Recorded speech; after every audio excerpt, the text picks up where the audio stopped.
Episode 46। हवेली के पुरानी लकड़ी की सीढ़ियों पर उनके कदमों की आवाज गूंज रही थी। माया और देव अब तक के अपने सबसे बड़े रहस्य और चुनौतियों को पार कर चुके थे, लेकिन अब एक नई दास्तान की शुरुआत होने वाली थी।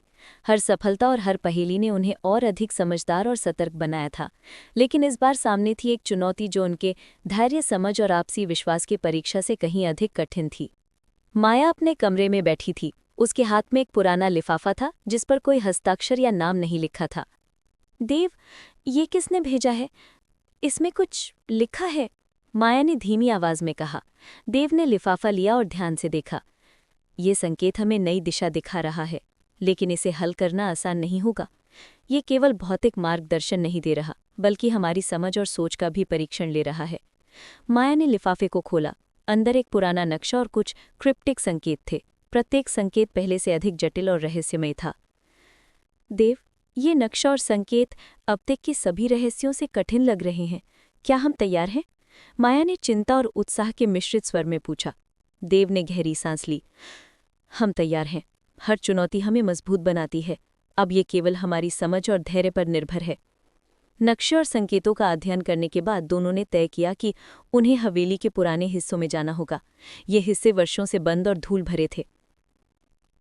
माया, हमें इन पुराने रास्तों और सुरंगों की जांच करनी होगी। ये केवल भौतिक चुनौती नहीं है, बल्कि मानसिक और भावनात्मक परीक्षा भी है।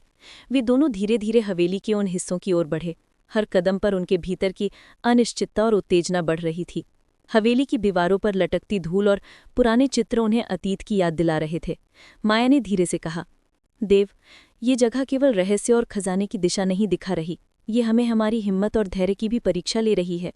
देव ने सहमति में सिर हिलाया। सही कहा, हमें ना केवल देखना है, बल्कि हर संकेत को समझना और उसके पीछे की गहराई में जाना होगा। जैसे ही वे पुराने गलियारों में प्रवेश किए, उन्होंने महसूस किया कि ये मार्ग केवल भौतिक दृष्टि से चुनौतीपूर्ण नहीं था, ये उनके मानसिक और भावनात्मक संतुलन का भी परीक्षण कर रहा था। माया, ये मार्ग हमें हमारे भीतर की असली शक्ति से जोड़ रहा है। हर कदम पर हमें अपने डर और शंका को पार करना होगा। देव ने गंभीर स्वर में कहा। सही कहा, अब कोई जल्दी नहीं हो सकती। हमें हर संकेत और हर मोड़ को धैर्य और समझ से पार करना होगा। वे दोनों धीरे धीरे और सोच समझकर हर कदम उठा रहे थे। हर मोड़ पर उनके भीतर की दृढ़ता, साहस और समझ का परीक्षण हो रहा था।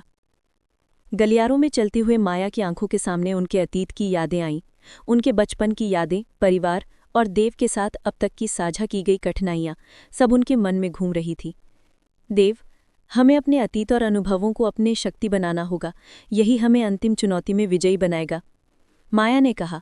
देव ने मुस्कुराते हुए कहा, सही कहा, हमारी हर चुनौती, हर अनुभव और हमारी साझेदारी हमें यहाँ तक लाई है। अब हमें इसे सही दिशा में इस्तेमाल करना होगा। वे दोनों अपने अतीत की सीख और अनुभवों को याद करते हुए आगे बढ़े। ये यादें केवल उन्हें कमजोर नहीं कर रही थीं, बल्कि उन्हें प्रेरणा और शक्ति दे रही थीं। गलियारों में चलते हुए उन्होंने देखा कि दीवारों पर कई जटिल संकेत और पहेलियां अंकित थीं। ये संकेत अब तक के किसी भी संकेत से कठिन और रहस्यमय थे। देव, ये संकेत पहले से कहीं अधिक जटिल और रहस्यमय हैं। हमें इनको हल करने के लिए अपने दिमाग और दिल दोनों का उपयोग करना होगा, देव ने गंभीर स्वर में कहा। सही कहा, केवल बुद्धि ही पर्याप्त नहीं है। हमें अपनी समझ, धैर्य और अनुभव का भी उपयोग करना होगा। हर गलती की कीमत बहुत भारी हो सकती है। वे दोनों हर संकेत और पहेली को समझने में जुट गए। कई बार वे ठिठक गए, कई बार उनका मन डर और शंका से भर गया, लेकिन दोनों एक दूसरे का साहस बनकर आगे बढ़ते रहे। जैसे ही वे एक बड़े हॉल में पहुंचे, उन्होंने देखा कि वहां एक पुराना दरवाजा था जो जंग और धूल से ढका हुआ था। माया, शायद यही हमारा अगला कदम है, लेकिन इसे खोलना आसान नहीं होगा। इसके पीछे छुपा है हमारा अगला रहस्य, माया ने धीमी आवाज में कहा। हमें सावधान रहना होगा। हर गलती हमें पीछे कर सकती है, लेकिन हमें डर को पीछे छोड़कर इसे खोलना होगा। वे दोनों ने मिलकर दरवाजे को खोलने का प्रयास किया।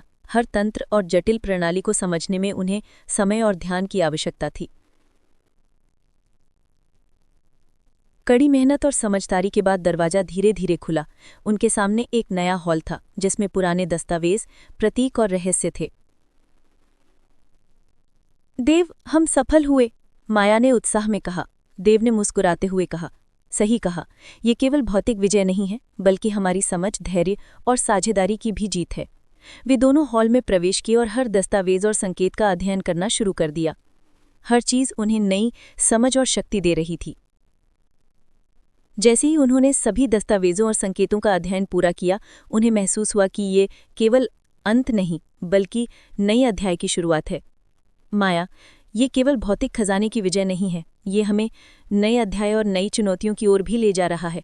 माया ने हल्की मुस्कान के साथ कहा। सही कहा, अब न केवल खजाने की दिशा में सफल हुए हैं बल्कि अपने भीतर की शक्ति और समझ को भी पहचान चुके हैं। वे दोनों नए मार्ग और नए अध्याय के लिए तैयार हो गए। जात का अंधेरा धीरे धीरे गहराता जा रहा था।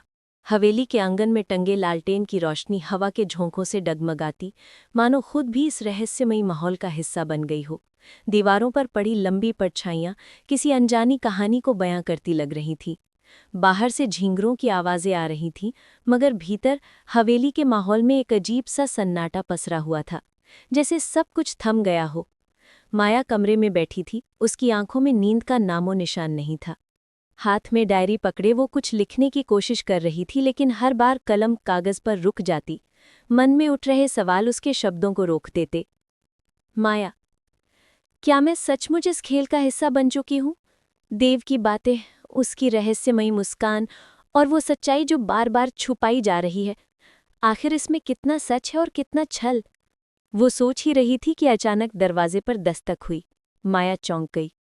कौन? उसने घबराई आवाज में पूछा। दरवाज़ा धीरे धीरे खुला और अंदर आई कियारा। उसकी आंखों में थकान और चेहरे पर हल्की बेचैनी साफ झलक रही थी। तुम अभी तक जाग रही हो माया? कियारा ने धीमे स्वर में कहा। माया ने डायरी बंद कर दी। नींद कहाँ है कियारा, यहाँ हर लम्हा जैसे किसी रहस्य से भरा है। और तुम भी तो जाग रही हो। कियारा ने हल्की सी मुस्कान दी, मगर उस मुस्कान में दर्द था। कुछ बातें नींद को चुरा लेती है माया, और शायद हमारी जिंदगी अब उन्हीं बातों से भरी हुई है। माया ने उसे गहरी नज़र से देखा। तुम्हें कुछ कहना है ना? कियारा ने थोड़ी देर चुप रहकर आह भरी। हाँ, बहुत सारी बातें, मगर डर है कि अगर सच बोल दूं तो शायद तुम्हारी नज़रों में मेरी तस्वीर बदल जाएगी। माया ने उसका हाथ थाम लिया। अगर सच ही कहना है तो कहो, तस्वीर चाहे जैसी भी हो, झूठ से तो बेहतर ही होगी। कियारा की आंखें नम हो गईं। वो खिड़की के पास जाकर बाहर देखने लगी। चांदनी उसके चेहरे पर पड़ रही थी, जिससे उसकी उदासी और गहरी दिख रही थी। तुम जानती हो माया, देव सिर्फ एक अरबपति नहीं है। उसके पास जितनी ताकत और दौलत है, उतने ही गहरे राज भी हैं, और इन राजों में मेरा भी हिस्सा है। माया की सांसें तेज हो गईं। तुम्हारा हिस्सा? क्या मतलब? कियारा ने भारी आवाज में कहा। देव ने तुम्हें इस हवेली में क्यों बुलाया? क्या तुमने कभी सोचा है? ये सब कोई इत्तेफाक नहीं है। और तुम अकेली नहीं हो जिसने इस जगह को लेकर सवाल किए हैं। माया अब और बेचैन हो गई। तो बताओ, आखिर सच्चाई क्या है? कियारा धीरे धीरे उसकी ओर मुड़ी। उसकी आंखों में अब झिझक नहीं थी, सिर्फ दृढ़ता थी। सच्चाई ये है कि ये हवेली सिर्फ ईंट पत्थरों की इमारत नहीं है। ये एक खेल है, एक ऐसा खेल जिसमें हर किरदार की चाल से जिंदगी और मौत का फैसला होता है। और देव, वो सिर्फ खेल का मास्टर नहीं बल्कि उसका मालिक है। माया स्तब्ध रह गई, उसके होंठ सूख गए। मतलब, हम सब मोहरे हैं? कियारा ने सिर हिलाया। हाँ, और सबसे खतरनाक बात यह है कि इस खेल में हारने वालों के लिए कोई दूसरी जिंदगी नहीं बचती। माया का दिल धक से रह गया। उसे याद आया जब देव ने उससे कहा था कि यहाँ तुम्हें वही लिखना होगा जो मैं चाहता हूँ। अब उसे उन शब्दों की गहराई समझ आने लगी। लेकिन माया ने हार नहीं मानी। उसने तुरंत सवाल किया, अगर ये खेल है तो जीतने का रास्ता क्या है? कियारा ने ठंडी सांस ली। यही तो रहस्य है, किसी को नहीं पता। कमरे में गहरी चुप्पी छा गई। बाहर हवा के झोंके और तेज हो गए थे, जैसे आंधी आने वाली हो। उसी वक्त दरवाजे पर फिर से दस्तक हुई। इस बार आवाज और भारी थी। दोनों ने एक दूसरे को घबराई नजर से देखा। कियारा ने तुरंत माया को इशारे से शांत रहने को कहा और दरवाजा खोला। दरवाजे पर खड़ा था आरव, देव का सबसे भरोसेमंद आदमी। उसकी आंखों में कठोरता और चेहरे पर रहस्यमयी सख्ती थी। देव साहब ने बुलाया है, उसने ठंडी आवाज में कहा। माया का दिल जोर जोर से धड़कने लगा। क्यों? आरव ने उसकी ओर बिना पलक झपकाए देखा। क्योंकि अब तुम्हें सच जानने का वक्त आ गया है। माया और कियारा दोनों आरव के साथ चल पड़ी। हवेली के गलियारों में अंधेरा और रहस्य और गहराता जा रहा था। उनकी परछाइयां दीवारों पर डरावने चित्र बना रही थीं। आखिरकार आरव उन्हें एक बड़े लोहे के दरवाजे तक ले गया। उसने पासवर्ड डाला और दरवाज़ा धीरे धीरे खोला। अंदर का दृश्य देखकर माया की आंखें फटी की फटी रह गईं। कमरे में कई बड़े स्क्रीन लगे हुए थे। हर स्क्रीन पर हवेली के अलग अलग हिस्सों की लाइव रिकॉर्डिंग चल रही थी। हर कमरे, हर कोने पर नजर रखी जा रही थी। ये सब क्या है माया? माया ने कांपती आवाज में पूछा। और तभी अंधेरे से देव सामने आया। उसके चेहरे पर वही ठंडी मुस्कान थी। स्वागत है माया, अब तुम उस सच्चाई से मिल रही हो जिसे जानने के लिए तुम्हें यहां बुलाया गया था। माया की सांसें थम गईं। देव ने आगे बढ़ते हुए कहा, ये हवेली मेरा खेल का मैदान है। यहाँ हर कोई अपनी चाल चलता है, लेकिन खेल का असली मालिक सिर्फ मैं हूं। माया ने हिम्मत जुटाकर कहा, और मुझे क्यों लाया गया यहाँ? देव की मुस्कान और गहरी हो गई। क्योंकि तुम्हें लिखने की आदत है और मैं चाहता हूं कि ये खेल दुनिया तक पहुंचे, मगर सिर्फ मेरी शर्तों पर। माया स्तब्ध रह गई। तो ये सब सिर्फ एक कहानी नहीं, बल्कि सच्चाई है? देव की आंखें अब और रहस्यमयी हो गई थीं। उसने स्क्रीन की ओर इशारा किया। देखो माया। माया ने नजर घुमाई और स्क्रीन पर वही दिखा जिससे उसका दिल दहल गया। वो खुद, कियारा और बाकी सभी, मानो एक अदृश्य खेल के खिलाड़ी हों। देव की आवाज गूंजी। अब सवाल यह है कि तुम ये खेल मेरी तरह खेलोगी या इसके खिलाफ जाओगी? याद रखना, चुनाव तुम्हारा होगा, लेकिन अंजाम सिर्फ मेरा। कमरा सन्नाटे में डूब गया। माया की आंखों में डर और दृढ़ता दोनों थे। अब वो समझ चुकी थी कि उसके सामने सिर्फ दो रास्ते हैं, या तो इस खेल का हिस्सा बने या इसे तोड़ दे। हवेली का वो गुप्त कक्ष अब भी ठंडी खामोशी में डूबा हुआ था। स्क्रीन पर हर कोना, हर इंसान किसी अदृश्य नज़र के नीचे बंधा हुआ लग रहा था। देव की निगाहें सीधे माया पर टिकी थी, जैसे वो उसके मन के अंदर तक झांक लेना चाहता हो। माया ने कांपती सांसें रोकी और खुद को संभालते हुए बोली, तुम्हारे लिए ये सब खेल हो सकता है देव, लेकिन मेरे लिए ये सच्चाई है। इंसानों की जिंदगियां खेल नहीं होती। देव की मुस्कान गहरी हुई। उसने पास जाकर धीमे स्वर में कहा, इंसानों की जिंदगी तब तक मायने रखती है जब तक वे खुद को मायनेदार समझें। यहाँ हर किसी की अहमियत उतनी ही है जितनी मैं चाहता हूँ, और तुम तो खास हो। माया की आंखों में आक्रोश चमक उठा। खास? सिर्फ इसलिए कि मैं लिख सकती हूँ? तुम चाहते हो कि मैं इस नर्क को सुंदर कहानी बनाकर लोगों के सामने पेश करूं? देव ने हल्की हंसी हंसी। कहानी वही चलती है माया जिसमें डल हो, रहस्य हो और ताकत हो, और मेरे पास ये सब है। अब चुनाव तुम्हारा है। क्या तुम इसे लिखोगी या इसका हिस्सा बनोगी? ये सब सुनते सुनते कियारा की आंखें भर आईं। उसने आगे बढ़कर माया का हाथ पकड़ा। माया, समझने की कोशिश करो।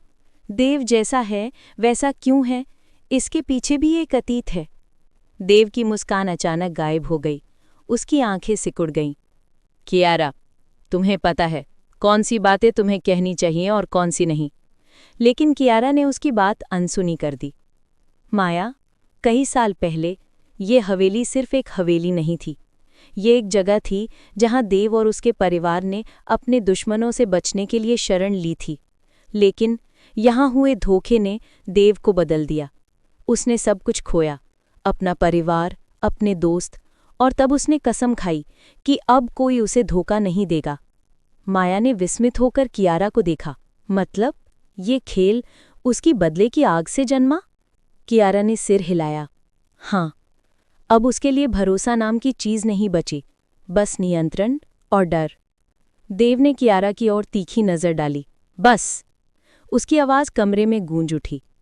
माया को जितना जानना चाहिए था उतना बता दिया गया। बाकी का सच अभी उसके लिए जरूरी नहीं। माया ने बिना झिझक जवाब दिया। नहीं देव, अब मैं पीछे नहीं हटूंगी। अगर मुझे लिखना है तो पूरी सच्चाई लिखूंगी। आधा सच भी एक झूठ होता है। तभी कमरे में खड़े आरव ने पहली बार बोलना शुरू किया। उसकी भारी आवाज में एक अजीब सी सख्ती थी। माया, सच जानना हमेशा अच्छा नहीं होता। जितना तुम गहराई में जाओगी उतना ही खुद को खो दोगी। यहाँ लोग हैं जो सच जानकर पागल हो गए हैं और कुछ कभी लौट कर नहीं आए। माया ने उसकी ओर देखा। तो तुम चाहते हो कि मैं आंख मूंद कर वही मान लूं जो देव कहे? नहीं आरफ, अगर ये खेल है तो मैं इसके नियम नहीं मानूंगी। देव की मुस्कान लौट आई। यही तो देखना चाहता था मैं, तुम्हारे अंदर हिम्मत है और यही हिम्मत इस खेल को और रोचक बनाएगी। माया अब तक चुपचाप सहने वालों में से नहीं थी। उसने सीधे देव की आंखों में देखते हुए कहा, अगर ये खेल है तो मैं भी इसमें खिलाड़ी हूं, लेकिन याद रखना देव, हर खेल में जीत सिर्फ ताकत से नहीं मिलती, कभी कभी सच्चाई भी सबसे बड़ा हथियार बन जाती है। देव ने धीरे से ताली बजाई। शानदार, यही जज्बा चाहिए मुझे, लेकिन भूलना मत, इस खेल का अंत सिर्फ मैं तय करूंगा। अचानक स्क्रीन पर कुछ अजीब दिखा। हवेली के एक पुराने हिस्से में, जो सालों से बंद था, हल्की सी हरकत दिखाई दी। एक छाया दरवाजे की पीछे से गुजरी। माया ने तुरंत देखा। ये कौन है? देव के चेहरे पर हल्की हैरानी उभरी, लेकिन उसने उसे छिपा लिया। कोई नहीं, हवेली पुरानी है, शायद रोशनी की परछाई होगी। लेकिन माया समझ चुकी थी कि देव झूठ बोल रहा है। उस छाया में इंसानी चाल-ढाल साफ दिख रही थी। उसने मन ही मन ठान लिया, सच चाहे जितना गहरा हो, मैं इसे उजागर करूंगी। कियारा माया के करीब आकर बोली, तुम्हें नहीं पता माया, जितना तुम इस खेल में उलझोगी उतना ही तुम्हें अपने आप को खोना पड़ेगा। माया ने उसकी ओर दृढ़ता से देखा। अगर मैं पीछे हट गई तो शायद कभी सच सामने नहीं आएगा और मैं झूठ के साथ जी नहीं सकती। कियारा की आंखें नम हो गईं। काश मेरे अंदर भी तुम्हारी जैसी हिम्मत होती। देव ने बीच में टोकते हुए कहा, बस अब काफी बातें हो गईं। माया, तुम्हें समय दिया जाएगा, सोचो और तय करो, तुम मेरी कहानी लिखोगी या इसके खिलाफ जाओगी। लेकिन याद रखना, जो भी रास्ता चुनोगी उसका अंजाम तुम्हें भुगतना होगा। बाद में माया को उसके कमरे में वापस भेज दिया गया, लेकिन उसके मन में अब और सवाल थे। वो खिड़की से बाहर झांकती रही। हवेली का हर कोना जैसे कोई गुप्त संदेश दे रहा था। देव सच क्यों छुपा रहा है? वो परछाई कौन थी? और क्या वाकई ये खेल अजय है? माया ने अपनी डायरी खोली और लिखना शुरू किया। शायद यही मेरी ताकत है। अगर मैं लिख सकती हूँ तो मैं इस खेल को भी उजागर कर सकती हूँ। ये खेल भले ही देव का हो, लेकिन कहानी मेरी होगी। उसकी कलम रुकने का नाम नहीं ले रही थी। अचानक खिड़की पर हल्की सी खटखट हुई। माया चौंक गई। उसने पर्दा हटाया और देखा, वहीं खड़ी थी वही रहस्यमयी छाया जिसकी झलक उसने स्क्रीन पे देखी थी। वो छाया धीरे धीरे खिड़की की ओर झुकी और फुसफुसाई, अगर सच जानना चाहती हो तो आधी रात को हवेली के पुराने तहखाने में आना, लेकिन सावधान, देव को खबर नहीं लगनी चाहिए। माया की आंखें चौड़ी रह गईं। तो सच वाकई कहीं और छुपा है? उसका दिल तेजी से धड़कने लगा। अब सवाल ये था कि क्या वो इस रहस्यमय शख्स पर भरोसा करे, या ये भी खेल का हिस्सा था? सुबह की पहली किरण खिड़की के पर्दे से झांककर कमरे में बिखर गई थी। वातावरण में एक हल्की ठंडक थी, लेकिन मन में जो बेचैनी पल रही थी उसने उस सुकून को छूने नहीं दिया। आदित्य बिस्तर पर बैठे बैठे बाहर देख रहा था, मानो उसके भीतर चल रही उलझनों का उत्तर खिड़की के पार कहीं छिपा हो। पिछली रात जो हुआ उसने सबको भीतर तक हिला दिया था। रहस्यों की परतें खुल रही थीं और हर परत एक नया बोझ बनकर सामने आ रही थी। आदित्य जानता था कि अब भागने या टालने का समय खत्म हो चुका है। नीचे हॉल में सब इकट्ठे थे। डाइनिंग टेबल पर नाश्ता रखा था, टोस्ट, अंडे और चाय, लेकिन किसी के चेहरे पर भूख की झलक नहीं थी। आरफ कुर्सी पर बैठा अखबार पलट रहा था, लेकिन उसकी नज़रें शब्दों पर टिक नहीं रही थीं। सिया एक तरफ कॉफ़ी कप में चम्मच हिला रही थी, जैसे उसका ध्यान कहीं और हो। इतना सन्नाटा क्यों है? आदित्य ने नीचे आते ही पूछा। सिया ने हल्की मुस्कान देने की कोशिश की। कुछ नहीं, बस सब थके हुए हैं शायद। पर सच सबको मालूम था, थकान से ज्यादा ये डर और अनिश्चितता का असर था। आरव ने अखबार मेज पर पटका और बोला, अब और इंतजार नहीं कर सकता, हमें पता लगाना होगा कि असली दुश्मन कौन है, वरना ये खेल कभी खत्म नहीं होगा। आदित्य ने गहरी सांस ली। तुम सही हो, लेकिन सिर्फ गुस्से में कदम उठाना खतरनाक होगा। हमें सबूत चाहिए, ठोस योजना चाहिए। तभी वहां कबीर आ गया। उसके हाथ में एक छोटी सी फाइल थी। उसकी आंखों में वही ठंडापन था, लेकिन चेहरा सख्त। शायद तुम्हें ये दिलचस्प लगे। कबीर ने फाइल आदित्य के सामने रख दी। फाइल खोलते ही सबकी सांसें थम गईं। फाइल में कुछ पुराने कागजात, फोटो और एक पेन ड्राइव थी। फोटो में वही शख्स था जिसे सब एक सहयोगी समझते थे, राजीव। लेकिन यहाँ वो किसी और के साथ खड़ा था, एक छाया जैसी शख्सियत जिसका चेहरा धुंधला था। ये राजीव? सिया ने हैरानी से कहा। कबीर ने सर हिलाया। हाँ, यही असली खेल का मोहरा है। ये सिर्फ तुम्हारा दोस्त नहीं था, बल्कि दुश्मन का आदमी भी। आरिफ गुस्से से खड़ा हो गया। तो ये सारी चालें उसी की वजह से थीं? कबीर शांत स्वर में बोला, शायद, पर पूरी सच्चाई इस पेन ड्राइव में है। पेन ड्राइव लगाते ही स्क्रीन पर एक वीडियो चला। उसमें राजीव किसी मीटिंग में बैठा था। कमरे में अंधेरा था, पर उसकी आवाज़ साफ सुनाई दे रही थी। मिशन करीब है, आदित्य को तोड़ना आसान होगा। उसके अंदर की कमजोरी हमारी सबसे बड़ी ताकत बनेगी। आदित्य की मुट्ठियां कस गईं। उसे यकीन नहीं हो रहा था कि जिस पर उसने भरोसा किया वही उसकी पीठ में छुरा घोंप रहा था। सिया की आंखें भर आईं। आदि, मुझे अफसोस है। पर आदित्य ने उसका हाथ पकड़कर कहा, अब अफसोस का वक्त नहीं सिया, अब वक्त है जवाब देने का। कबीर ने शांत स्वर में कहा, मेरे पास एक प्लान है, लेकिन इसके लिए सबको अपना डर किनारे रखना होगा। आरव ने तुरंत हामी भरी। जो भी करना पड़ेगा करेंगे। कबीर ने समझाया, राजीव अगले 2 दिन में दुश्मनों से मिलने वाला है। अगर हम सही वक्त पर पहुंचे तो उसे रंगे हाथ पकड़ सकते हैं, पर यह आसान नहीं होगा। सिया ने सवाल किया, क्या ये सुरक्षित होगा? हमें अपनी जान को खतरे में डालना पड़ेगा। आदित्य ने दृढ़ता से कहा, सुरक्षित? अब तक जो कुछ भी हुआ वो किस चीज की गारंटी देता है? अब हमें खेल पलटना ही होगा। उस रात सब योजना बनाने में व्यस्त थे, पर सिया अकेले बालकनी में बैठी थी। हवा के झोंके उसके बालों को उड़ा रहे थे, लेकिन उसका दिल तेजी से धड़क रहा था। आरव उसके पास आया। डरी हुई हो? सिया ने हाँ में सर हिलाया। हाँ, क्योंकि मैं तुम सबको खोना नहीं चाहती। आदित्य पहले ही बहुत झेल चुका है। अगर कुछ हो गया तो? आरव ने उसे ढाढ़स दिया। कुछ नहीं होगा, हम सब साथ हैं, और जब तक हम साथ हैं हमें कोई हरा नहीं सकता। सिया ने हल्की मुस्कान दी, लेकिन उसके अंदर का डर कहीं गहराई में जिंदा था। अगले दिन की सुबह असामान्य थी। आसमान पर काले बादल थे, मानो मौसम भी आने वाले तूफान की चेतावनी दे रहा था। सब तैयार थे। कबीर ने उन्हें नक्शा दिखाया। राजीव की मीटिंग शहर के बाहरी इलाके की एक पुरानी फैक्ट्री में थी। यहीं हमें जाना होगा, कबीर ने कहा। आदित्य की आंखों में अब डर नहीं, सिर्फ दृढ़ता थी। तो चलो, खत्म करें ये खेल। रात के अंधेरे में वे सब फैक्ट्री पहुंचे। जगह वीरान थी। टूटी खिड़कियां, जंग लगे गेट और चारों तरफ सन्नाटा। तभी अचानक कदमों की आहट सुनाई दी। सबने खुद को छिपा लिया। सामने राजीव अंदर आया। उसके साथ 2 और लोग थे, चेहरे ढके हुए। आदित्य ने पहली बार उसे इस रूप में देखा, धोखेबाज, विश्वासघाती। राजीव की आवाज गूंजी, सब कुछ तैयार है। आदित्य और उसके लोग अब ज्यादा देर तक बच नहीं पाएंगे। ये सुनते ही आरव का खून खौल उठा, पर आदित्य ने हाथ से इशारा किया कि अभी वक्त नहीं है। सिया की सांसें तेज हो रही थीं। उसका दिल कह रहा था कि अब कुछ बड़ा होने वाला है। कबीर ने धीरे से फुसफुसाया, बस सही समय का इंतजार करो। राजीव आगे बढ़ा और फोन पर किसी से बात करने लगा। उसकी बातों से साफ था कि असली दुश्मन अभी भी सामने नहीं आया है। आदित्य ने सबकी तरफ देखा और धीरे से कहा, ये तो बस शुरुआत है। और इसी के साथ वातावरण और भी तनावपूर्ण हो गया। हवा भारी लगने लगी, मानो दीवारें भी इस टकराव की गवाह बनने वाली हों।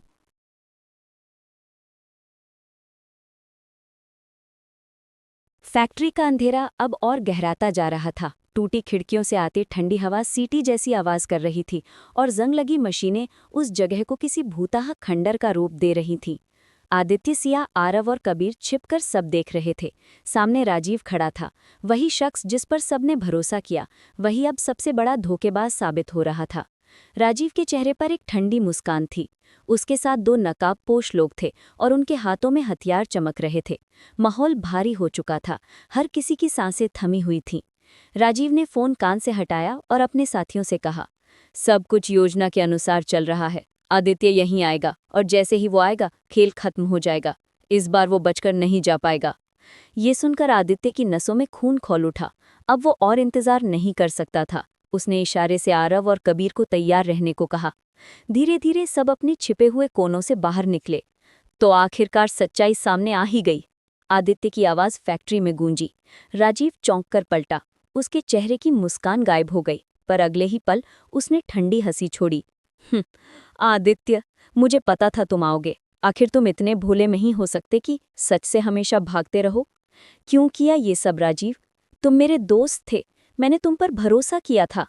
राजीव ने तिरस्कार से हंसते हुए कहा, दोस्ती? ये खेल कभी दोस्ती का था ही नहीं आदित्य। ये ताकत और वर्चस्व का खेल था।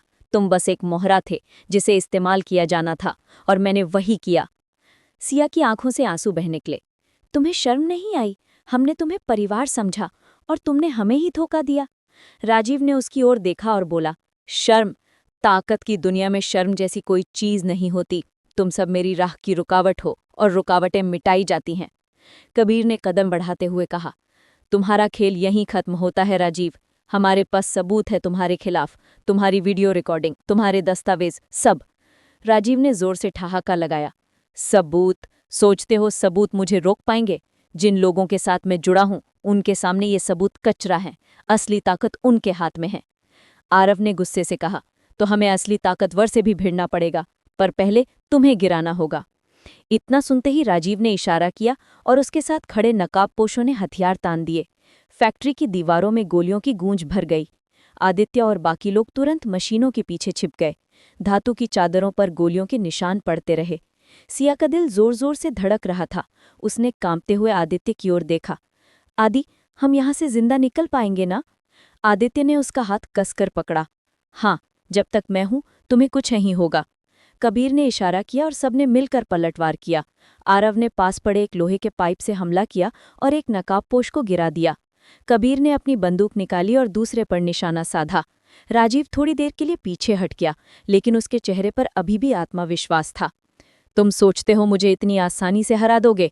उसने चिल्लाकर कहा। आदित्य धीरे धीरे आगे बढ़ा। उसके कदम भारी थे, लेकिन आंखों में अटूट दृढ़ता थी। ये सब खत्म करना होगा राजीव, चाहे कुछ भी हो जाए। राजीव ने भी पिस्तौल निकाली और आदित्य की ओर तान दी। तो आओ, खत्म कर लो। देखते हैं तुम्हारी वफादारी ताकतवर है या मेरी चालाकी। दोनों आमने सामने खड़े थे। सन्नाटा ऐसा था मानो पूरी दुनिया थम गई हो। सिर्फ उनकी सांसों की आवाज और पिस्तौल की धातु की चमक गूंज रही थी। अचानक राजीव ने गोली चलाई, पर आदित्य पहले से तैयार था। वो झुककर बचा और तुरंत झपटकर राजीव को धक्का दे दिया। पिस्तौल जमीन पर गिर गई। दोनों के बीच हाथापाई शुरू हो गई। घूसे, धक्के, लाते, हर चोट में वर्षों का गुस्सा और धोखे का बोझ शामिल था। सिया चीख पड़ी, आदि, सावधान! राजीव ने पास पड़ा लोहे का रॉड उठाया और आदित्य पर वार किया, लेकिन आदित्य ने समय रहते उसका हाथ पकड़ लिया और पूरी ताकत से उसे झटका दिया। राजीव जमीन पर गिर पड़ा। उसका चेहरा खून से भर गया था, पर उसकी आंखों में अभी भी नफरत की आग थी। कबीर आगे बढ़ा और हथकड़ी निकालते हुए बोला, अब खेल खत्म राजीव, तुम्हें कानून का सामना करना होगा। राजीव हंस पड़ा। तुम सोचते हो मुझे जेल रोक लेगी? जिन लोगों के साथ मैं जुड़ा हूं वो मुझे छुड़ा लेंगे। ये सिर्फ शुरुआत है। आदित्य ने शांत स्वर में कहा, नहीं राजीव, ये तुम्हारी कहानी का अंत है। तुम्हारी वीडियो, तुम्हारे सबूत अब सबके सामने आएंगे। तुम्हारे मालिक चाहे जितने ताकतवर हों, तुम्हारा सच तुम्हें डुबो देगा। राजीव चुप हो गया। उसकी आंखों में पहली बार डर की झलक थी। पुलिस को कबीर ने पहले ही सूचना दे दी थी। कुछ देर बाद सायरन की आवाज गूंजने लगी। गाड़ियां फैक्ट्री के बाहर रुकी और अधिकारी अंदर आ गए। राजीव को हथकड़ियों में ले जाया गया। उसके चेहरे से अब घमंड गायब था, बस हार और निराशा बची थी। सिया ने चैन की सांस ली और आदित्य के कंधे से लग गई। आदि, अब सब खत्म हो गया ना? आदित्य ने उसकी आंखों में देखा और हल्की मुस्कान दी। नहीं सिया, ये तो बस एक शुरुआत है। असली खेल अभी बाकी है, लेकिन आज हमने धोखे पर जीत हासिल की है। अगली सुबह जब सूरज की किरणें कमरे में आई, सबको एक नई उम्मीद का एहसास हुआ। आरव ने मजाक करते हुए कहा, मुझे तो अब भी यकीन नहीं हो रहा कि हमने ये सब झेला। लगता है किसी फिल्म का हिस्सा थे। सिया हंस पड़ी।